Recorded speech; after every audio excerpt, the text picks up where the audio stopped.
rasa urut macam ni dah berapa kali dah rasa? Kalau yang urut yang macam ni, inilah pertama kali. Pertama kali lah saya dapat urut. Orang pegang badan ni, orang pegang badan keseluruhannya lah. Biasanya orang pegang jari, kaki-kaki lah je. Satu tangan, satu tangan lah untuk. Terima kasih. Best ke tak? Alhamdulillah. Itu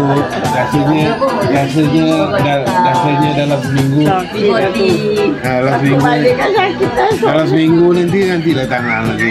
Kata jadi kena habis 3 kali lah. Ni kita buat urutan tradisional Melayu. Sebab jauh pun tak apa. Tak apa. Daripada nilai pakcik nilai ya. Apa ni? Nilai lah. Salat tinggi Sepang. Okey pakcik, terima kasih banyak.